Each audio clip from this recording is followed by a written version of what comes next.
Hello नमस्कार।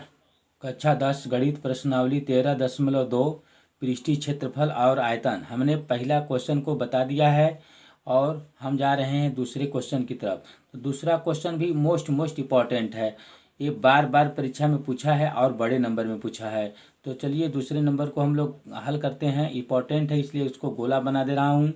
दिया है कि एक इंजीनियरिंग के विद्यार्थी रचेल से एक पतली एल्युमिनियम की शीट का प्रयोग करते हुए एक मॉडल बनाने को कहा गया जो एक ऐसे बेलन के आकार का हो जिसके दोनों सिरों पर दो शंकु जुड़े हुए हों। इस मॉडल का व्यास 3 सेंटीमीटर है और इसकी लंबाई 12 सेंटीमीटर है।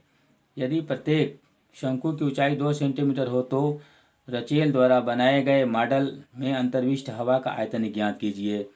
तो चलिए इसको हम लोग हल करते हैं। इम्पॉर्टेंट क्वेश्चन है और बड़े नंबर में आएगा। तो चलिए इसको हम लोग यहाँ पर मैंने लिख लिया है कि क्लास 10 गणित प्रश्नावली 13.2 पृष्ठीय क्षेत्रफल और आयतन प्रश्न नंबर 2।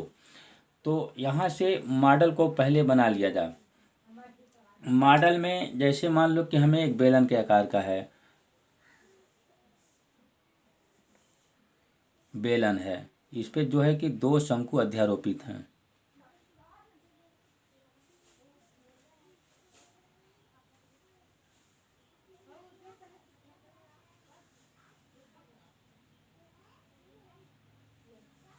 इस पे दो शंकु अध्यारोपित हैं।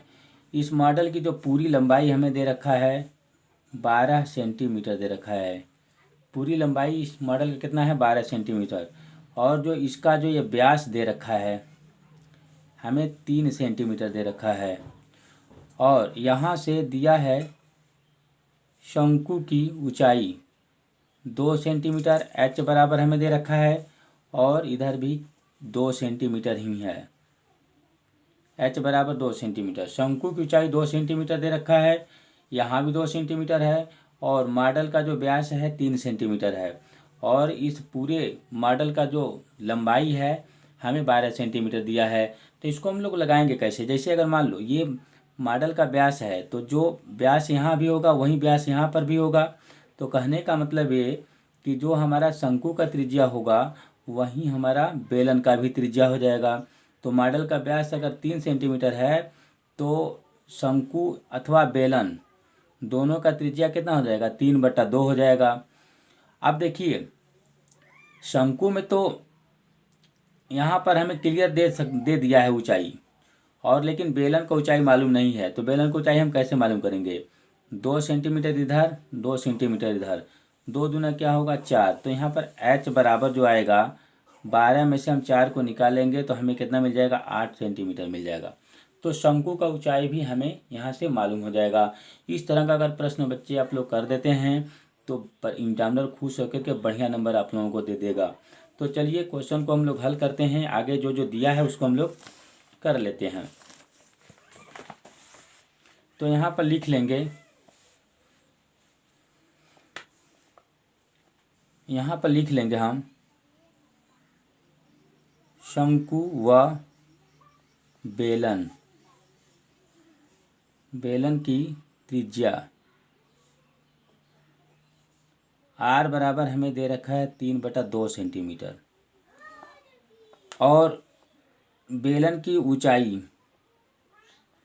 बेलन की ऊंचाई एच बराबर कितना? 12 में से हमने कितना घटाया? 4। तो हमें कितना मिला? 8 सेंटीमीटर। बेलन की ऊंचाई हमें कितना दिया है? 8 सेंटीमीटर। और यहाँ पर शंकु की जो ऊंचाई दे रखा है, शंकु की ऊंचाई बड़ा वाला एच बनाता हूँ, एच बराबर दे रखा है हमें 2 सेंटीमीटर। शंकु की ऊंचाई हमें 2 सेंटीमीटर दे रखा है। तो अब इसको हल करेंगे तो लिखेंगे मॉडल का आयतन। यहाँ से लिख लेता हूँ, थोड़ा पन्ना बच जाएगा हमारा। तो यहाँ से लिख लेता हूँ मॉडल,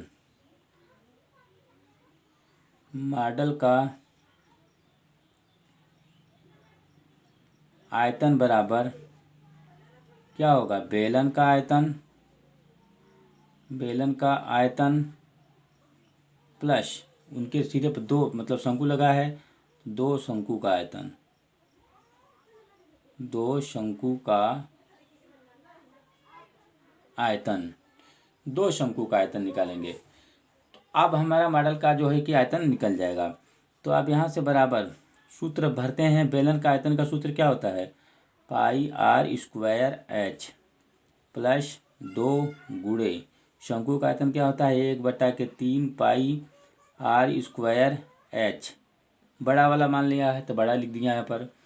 अब इसको जब हल करेंगे तो देखिए, पहले पाई का मान नहीं रखते हैं, पाई ले लेते हैं। और आर हमें कितना दे रखा है, मतलब यहाँ से तो 8 है, तो 8 का वर्ग करेंगे। ओ सॉरी, यहाँ पर 3/2 है, यहाँ से थोड़ा सा मिस्टेक हुआ। तो यहाँ पर पाई ले लेते हैं और यहाँ पर त्रिज्या हमें 3/2 का वर्ग दिया है और गुणे में 8 प्लस का यहाँ पर 2 एकम 2, 2 बटा क्या आ जाएगा 3। पाई को जस का तस रखते हैं और यहाँ हमें त्रिज्या दे रखा है 3/2 का वर्ग गुणे एच का मान हमें दे रखा है 2। अब इसे जब हम हल करेंगे तो आ जाएगा हमारा पाई गुणे, देखिए 3 3 का 9, 9 8 कितना हो जाएगा 72। बटे में 2 का वर्ग करेंगे तो 2 दूना कितना हो जाएगा 4 प्लस यहाँ पर 2 का यहाँ गुणा करेंगे तो देखिए 3 3 का 9, यहाँ पर 2 दूना के 4, यहाँ पर चलिए अच्छा लिख देता हूँ 2/3 पाई गुणे में 3 3 का 9, यहाँ पर 2 से 2 क्या हो जाएगा कैंसिल हो जाएगा। अब आगे बढ़ते हैं तो देखिए, अब यहाँ से इसको काटेंगे तो इसको काटेंगे तो 18 चौका कितना होता है 72। अब यहाँ पर देखिए 3 3 का क्या हो जाएगा 9। अब 18 चौका 72 हो गया, कहीं गड़बड़ तो नहीं हो रहा है? यहाँ पर 2 का वर्ग 4 होगा, सॉरी, तो 2 का वर्ग यहाँ पर बटे में 4 कर ही लेता हूँ, बटे में 4 गुणे 2 कर लीजिए तो 2 दूना क्या हो जाएगा 4। चलिए ठीक है, तो 2 से 2 देखिए क्या हो जाएगा कैंसिल हो जाएगा। तो हमारा क्या बचेगा, यहाँ से बचेगा 18 पाई प्लस का यहाँ पर क्या है 3 पाई। इसको जब ऐड करेंगे ना तो आ जाएगा हमारा 18 3 21 पाई, 21 पाई आ जाएगा। अब देखिए पाई का मान हमें ऑलरेडी बोल रखा है क्वेश्चन में कि जो पाई का मान हमें कितना लेना है 22/7 लेना है। तो भर देते हैं तो आ जाएगा हमारा 21 गुणे 22/7, 7 से काटेंगे 7 तरीके कितना हो जाएगा 21, इसका गुणा करेंगे तो आ जाएगा 66 सेंटीमीटर क्यूब। ये हमारा आंसर आ जाएगा। तो प्लीज़ बच्चों, वीडियो अच्छा लगा हो तो लाइक सब्सक्राइब शेयर जरूर करिएगा। थैंक यू, धन्यवाद।